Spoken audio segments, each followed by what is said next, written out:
এখানে দান খয়রাতি কেন আসবে? আমি তো দান করতে যাইনি, আমি আপনার উপকার করতে গিয়েছি। আমি কখনোই এখানে দান করতে যাইনি, এটা কোনো দান বা খয়রাতির ইস্যু আসে না। দেখেন, আমি মিতু চিন্তা করেছি যে আপনাদের কানে যেন শব্দ গিয়ে শব্দ দূষণের সমস্যাটা তো তৈরি না হয়, আপনার যেন চেয়ার টানতে গেলে এই শব্দটা যেন তৈরি না হয়, সেই জন্য আমি জাস্ট এই উদ্যোগটা নিয়ে। আমার কোয়েশ্চনটা হচ্ছে মিতু আক্তারের কাছে। আমরা যারা শিক্ষার্থী প্রতিনিধি হিসেবে আপনারা যারা আছেন, তো আমাদের যে শিক্ষার্থী প্রতিনিধির যে দায়িত্ব সেটা হচ্ছে সমস্যাটা আইডেন্টিফাই করে এবং প্রশাসনকে জানিয়ে সেটা সলিউশন করা। কিন্তু আমরা দেখছি যে আপনি মধুর ক্যান্টিনে যে চেয়ারগুলো আছে সেই চেয়ারে রাবার লাগিয়েছেন যাতে সাউন্ড না হয়। এটা কি দান খয়রাতির রাজনীতি না? এবং আরেকটা প্রশ্ন হচ্ছে যে শিক্ষার্থী প্রতিনিধির কাজ এবং এই যে আপনি যে দান খয়রাতির যে কাজগুলো করছেন সেটা কি কন্ট্রাডিক্টরি না? Thank you. আচ্ছা, ধন্যবাদ আপনাকে এই প্রশ্ন করার জন্য। এই প্রশ্নের সম্মুখীন আমি যেদিন লাগাচ্ছিলাম সেদিনও হয়েছি।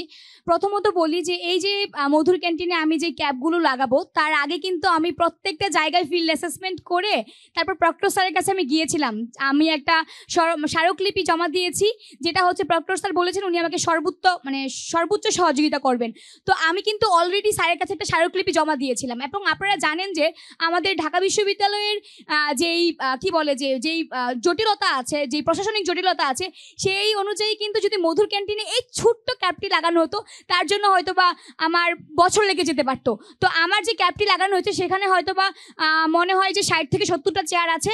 প্রত্যেক পিস যদি হচ্ছে যে আপনি একটা ক্যাবের দাম ধরেন 2 টাকা, তাহলে সেখানে আমার সর্বোচ্চ 700 টাকার মতো খরচ হয়েছে, যেটা আমি মিতু অ্যাফোর্ড করতে পারি। এবং আমার মনে হয়েছে আমার শিক্ষার্থী ভাই বোনদের জন্য এইটুকু আমি করতে পারি। এবং আমি এই 700 টাকা দিয়ে একটি ভালো উদ্যোগ নিয়েছি, যেখানে আমি প্রত্যেক দিন মধুর ক্যান্টিনে গেলে আসলে দেখতাম যে চেয়ার টানের শব্দ, আসলে আমি বসতে পারি না, আমি চেয়ার নাড়াতে পারছি না। সেই জায়গায় আমার কেন জানি আমার মনে হয়েছে যে প্রত্যেকের এই স্বাস্থ্য সম্বলিত যে সমস্যাটা আছে, যে শব্দ দূষণের সমস্যাটা আছে, সেটা আমি আমার একটু এফোর্ট দিয়ে হলেও ওদের জন্য আর কি এই উপকারটা করতে পারবো, সেই জন্য আমি করেছি। এবং সেটা প্রক্টর স্যারের হচ্ছে যে কনসার্ন এবং মধুর ক্যান্টিনে যারা দায়িত্ব আছে তাদের কনসার্নে করেছি।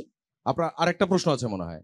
আরেকটা প্রশ্ন, এটারই একটা প্রশ্ন আর কি, সেটা জি, হচ্ছে হ্যাঁ। বিষয়টা হচ্ছে অ্যাফোর্ডের বিষয় না, বিষয়টা হচ্ছে যে প্র্যাকটিস, যে আমাদের কালচারের প্র্যাকটিস, এই প্র্যাকটিসটা কি দান খয়রাতির প্র্যাকটিস না? না, দান খয়রাতি না। এখানে দান খয়রাতি কেন আসবে? আমি তো দান করতে যাইনি, আমি আপনার উপকার করতে গিয়েছি। আমি কখনোই এখানে দান করতে যাইনি, এটা কোনো দান বা খয়রাতির ইস্যু আসে না।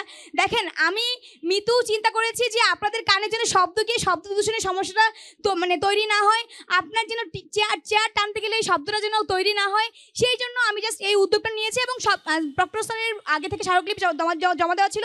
এবং একই সাথে মধুর ক্যান্টিনে যে দায়িত্ব আছে তার কনসার্ন নিয়ে আগের দিন ডিসকাস করে তার পরের দিন আমি জিনিসটা লাগিয়েছি। সো আমার মনে হয় যে কনসার্নের মাধ্যমে আমি জিনিসটা করেছি এবং সবার উপকার হয়েছে। এবং আপনি জানেন যে মধুর ক্যান্টিনে এখন যে গিয়ে বসে সে তার কাছ থেকে আমি রিভিউ নেই যে জিনিসটা আসলে কেমন হয়েছে, ভালো কি খারাপ, তারা কেমন রিভিউ দিচ্ছে, এটার ব্যাপারে তারা কি বলছে, আমি প্রতিনিয়ত খোঁজ খবর রাখছি। ধন্যবাদ।